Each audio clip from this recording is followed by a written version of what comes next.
Good morning everyone, this is Jyothi teacher. ఈరోజు మనం 6వ తరగతి సాంఘిక శాస్త్రం పాఠ్యపుస్తకంలోని 3వ పాఠంలోని రెండవ భాగం గురించి తెలుసుకోబోతున్నాం.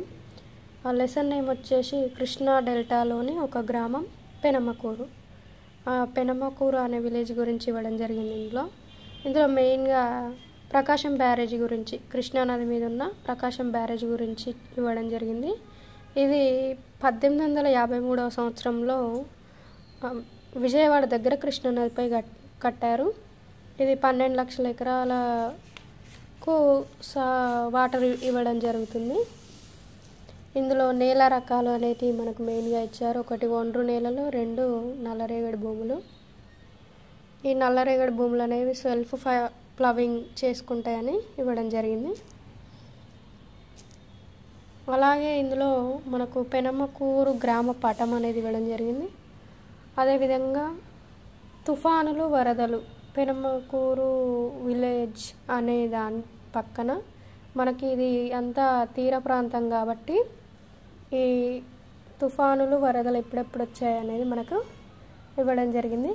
కృష్ణానదికి వరదలు ఎప్పుడెప్పుడు వచ్చాయంటే 1997లో, 2006లో మరియు 2009లో చాలా భయంకరమైన వరదలు అనేవి రావడం జరిగిందని తెలియజేయడం జరిగింది.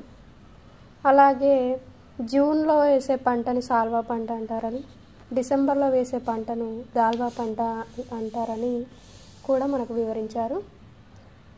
అలాగే ఈ ఊర్లో గల కూరగాయల పెంపకం, పండ్ల తోటలు,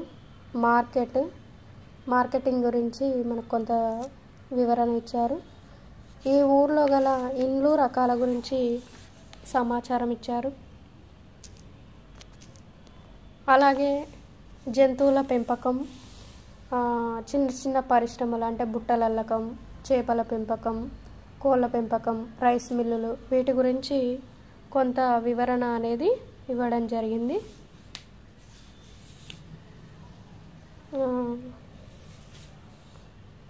అలాగే ఈ ఊరికి సంబంధించిన రోడ్డు రవాణా మార్గాలు, మార్కెట్లు అంటే రైతు బజార్లు కానీ కూరగాయలను, పండ్లను ఎక్కడెక్కడ అమ్మడం జరుగుతుంది అనేది ఇవ్వడం జరిగింది. కూలీల లభ్యత, ఈ ఊర్లో కూలీలు ఏ విధంగా అవైలబుల్గా ఉన్నారు, వేరే ఇతర పనులు, ఈ ఊర్లో ఉన్న ప్రజలు ఇంకా ఏమేమి పనులు చేసుకుంటారు అనేది, అంటే ఆటో డ్రైవర్లు, మెకానిక్లు, ఎలక్ట్రీషియన్లుగా పనిచేస్తారనేది వివరించడం జరిగింది.